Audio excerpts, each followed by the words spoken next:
Bom dia a todos, graça e paz do Senhor Jesus seja com todos nós. Uma ótima quinta-feira para todos. Hoje é dia 26 de janeiro de 2023. Seja muito bem-vindo ao nosso devocional de hoje. E seguimos hoje na nossa maratona de leitura bíblica. Hoje vamos conversar sobre Isaías capítulo 10, 11 e também capítulo 12. O tema do nosso devocional vai ser todo o capítulo 12 de Isaías, são apenas 6 versículos, e o tema do devocional é um cântico de louvor ao Senhor, um hino de louvor ao Senhor, porque é exatamente o que Isaías 12 é, um hino, um cântico de louvor ao Senhor. Deixa eu começar já lendo o texto, depois eu vou passar por cada um dos versículos, mas quero fazer a leitura completa do texto aqui para a gente poder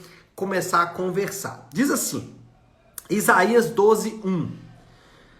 Naquele dia você dirá, eu te louvarei, Senhor, pois estavas irado contra mim, mas a tua ira desviou-se e tu me consolastes. Deus é a minha salvação, terei confiança e não temerei. O Senhor, sim, o Senhor é a minha força e o meu cântico, Ele é a minha salvação. Com alegria, vocês tiraram água das fontes de salvação. Naquele dia vocês dirão, louvem o Senhor, invoquem o seu nome, anunciem entre as nações os seus feitos e façam-nos saber que o seu nome é exaltado. Cante louvores ao Senhor, pois Ele tem feito coisas gloriosas, sejam elas conhecidas em todo o mundo. Gritem bem alto e cantem de alegria, habitantes de Sião, pois grande é o Santo de Israel no meio de vocês. Bom, Isaías, ele declara uma profecia de que Judá não cairá debaixo do jugo da Síria. A profecia anterior, os capítulos anteriores, Isaías se ocupa em declarar esta profecia dizendo para o povo de Israel, para o reino do norte, que aqui em muitos lugares no seu livro, Isaías vai se referir a eles como o povo de Efraim, povo do norte. Ele vai dizer, vocês deveriam fazer como o povo de Judá, vocês deveriam confiar no Senhor. E mais, ele vai dizer, como vimos ontem, no capítulo 9, de que nasceria um menino em Judá, e que esse menino que nasceria em Judá, ele seria aquele que livraria a nação de Israel. Ele restauraria toda a nação de Israel. E aí depois, nos capítulos 10 e 11, ele dá sequência a essa profecia dizendo, Judá não cairá sob o jugo da Síria. Judá não será levado pela Síria. É claro que depois, mais à frente na sua profecia, ele vai dizer que Judá também sofrerá as consequências dos seus pecados, mas vai ser punida pela Babilônia e não pela Assíria. Só que ao final da sua profecia, Isaías então propõe um cântico de louvor ao Senhor. E esse cântico de louvor, ele tem 3 ênfases principais. E essas 3 ênfases, elas vão apontar também para o que aconteceria no futuro, para o que aconteceria quando Jesus viesse. Essas 3 ênfases são, primeiro, a ira do Senhor foi apaziguada. Versículo 1 diz assim, eu te louvarei, Senhor, pois estavas irado contra mim, mas a tua ira desviou-se e tu me consolastes. A ira de Deus contra a nação de Israel, ela tinha motivos para existir. A ira de Deus contra a nação de Israel não veio por acaso, não veio sem motivos. O motivo era claro, o povo desviou-se da lei moral de Deus.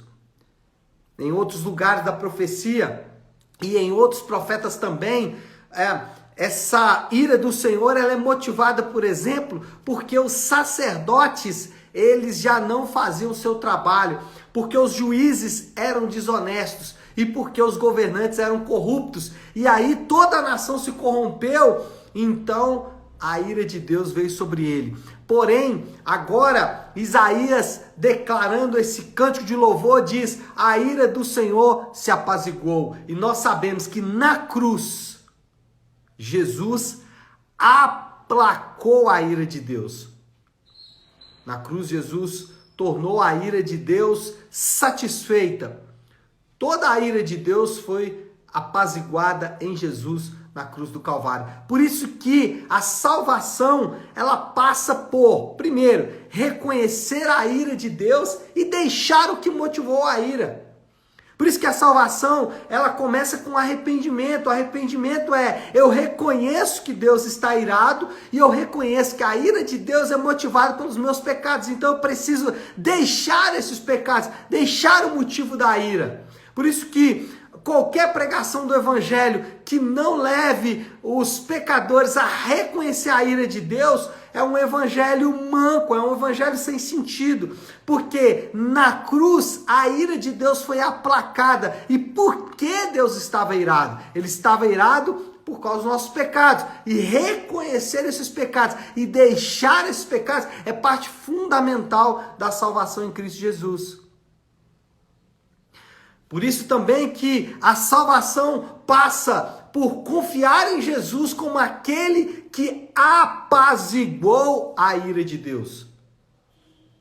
Isaías, no seu cântico de louvor, um cântico profético, ele está cantando o que nós deveríamos estar cantando. Ou Isaías profeticamente estava cantando o que aconteceria muitos anos depois. Eu te louvarei, Senhor, pois tu estavas irado contra mim, mas a tua ira desviou-se e tu me consolastes. Uau! Esse é um bom hino de louvor. O Senhor estava irado, mas não está mais. O Senhor me consolou, o Senhor levou sobre si todo o motivo da ira.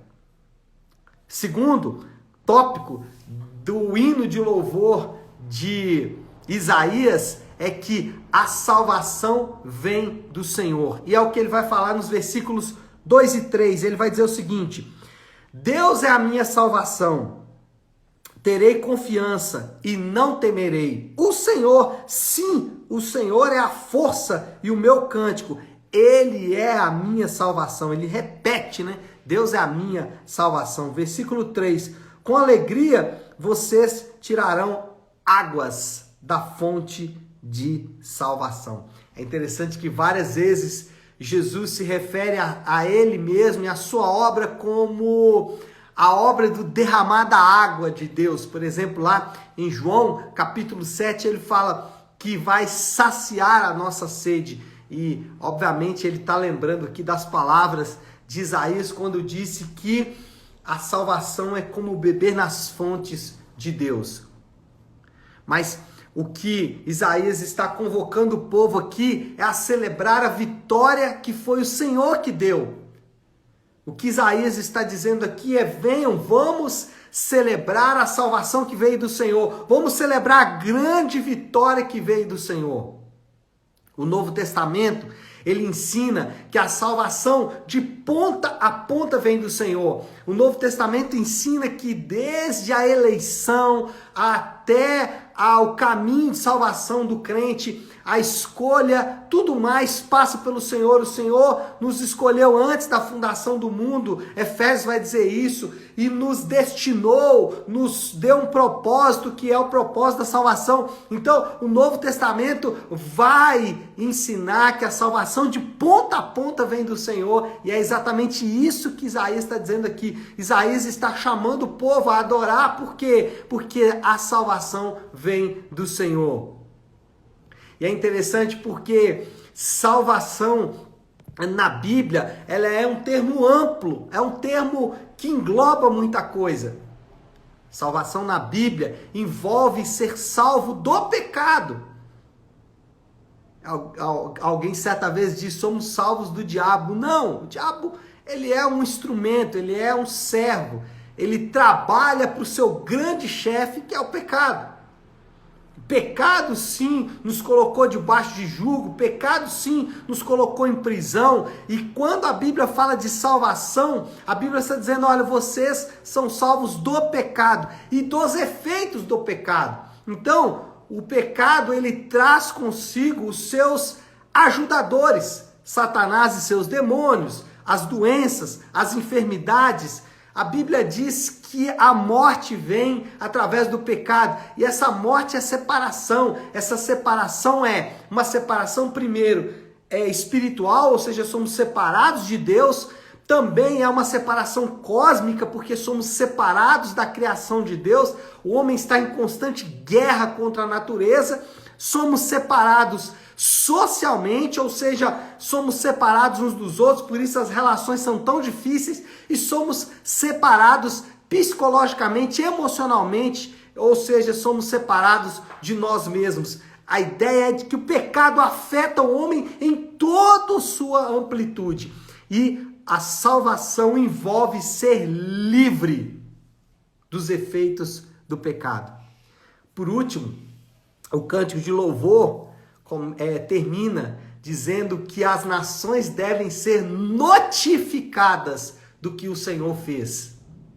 Versículos 4 e 5 diz assim: naquele dia vocês dirão, louvem o Senhor, invoquem o seu nome, anunciem entre as nações os seus feitos e façam-nos saber que o seu nome é exaltado. Versículo 5, cantem louvores ao Senhor, pois ele tem feito coisas grandiosas, sejam elas conhecidas em todo o mundo. 2 vezes em 2 versículos, o profeta diz que as nações sejam notificadas, que as nações saibam o que o Senhor fez.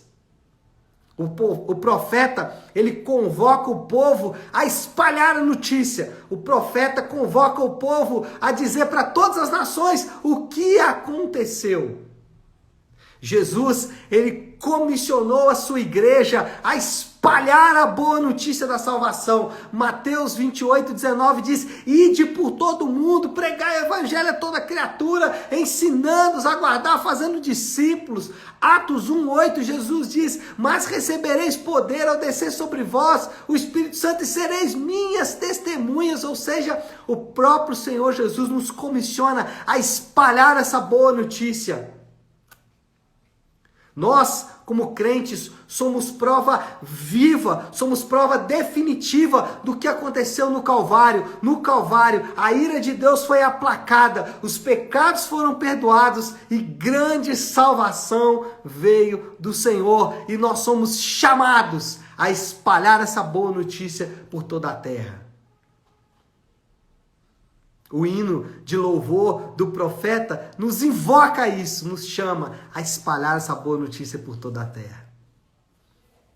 Esse é um hino de louvor que devemos cantar. Um hino de louvor que nos lembra que a ira de Deus foi aplacada, que nos lembra que a salvação vem do Senhor e que nos lembra que nós temos uma tarefa a fazer: espalhar as boas novas por toda a terra. Bom, qual é a moral da história? A moral da história é que o Senhor deve ser adorado porque fez grandes coisas pelo seu povo. O Senhor deve ser louvado, deve ser adorado. Nós devemos cantar ao Senhor porque Ele fez grandes coisas por seu povo. E aqui nós vimos que grandes coisas fez o Senhor por nós. Ele fez no passado, quando perdoou os nossos pecados. Ele faz no presente quando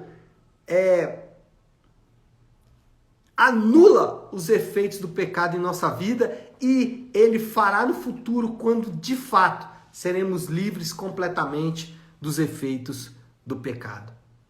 E aí, uma aplicação que podemos pensar, uma aplicação que podemos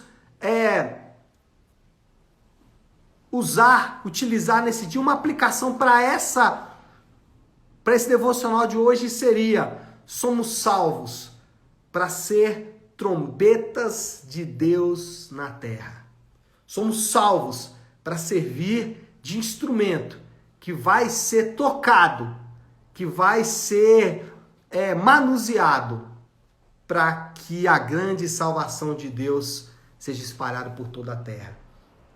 Nós somos apenas esse instrumento que deve ser usado pelo Senhor para que o nome dele seja exaltado em toda a terra. Isaías nos lembra disso, nos lembra que o Senhor é digno de receber toda a honra e toda a glória, porque grandes coisas fez o Senhor por nós. Vamos orar, meu povo? Se você puder, então, pare aí um instante o que está fazendo e vamos juntos buscar a Deus em oração. Querido Deus, Pai de amor e graça, Senhor, reconhecemos que grandes coisas o Senhor fez por nós. Reconhecemos, meu Deus, que devemos louvar ao Senhor por isso, que devemos exaltar ao Senhor, porque grandes coisas fez o Senhor por nós, e nós devemos, Senhor Deus, espalhar essa boa nova por toda a terra. Senhor, reconhecemos também que somos tardios em agir dessa forma, que somos cansados, que somos negligentes, Pai, em agir como trombetas do Senhor, como aqueles que devem espalhar essas boas novas por toda a terra. Mas também, Senhor Deus, reconhecemos que se o Senhor não fizer, nós não seremos capazes de fazer. Assim o profeta nos ensina nesse hino de louvor, assim o profeta nos diz 2 vezes que a salvação vem do Senhor e nós confiamos que o Senhor nos usará de acordo com a tua vontade. Que o Senhor possa nos dar essa graça e usar-nos de acordo com a tua vontade. Essa é a nossa oração e oramos assim em nome de Jesus. Amém, amém e amém. Bom, você pode começar a ser essa trombeta de Deus que espalha a verdade dele por toda a terra. Faça isso com seus amigos, faça isso com seus familiares, faça isso com seus companheiros de trabalho, amigos da faculdade, amigos da escola, amigos antigos, parentes, familiares e assim por diante. Seja essa trombeta de Deus que espalha a verdade de Deus por toda a terra, tá certo? Vamos finalizar então o nosso devocional de hoje. Que Deus te abençoe. Uma ótima, uma excelente quinta-feira para todos. Fiquem com Deus.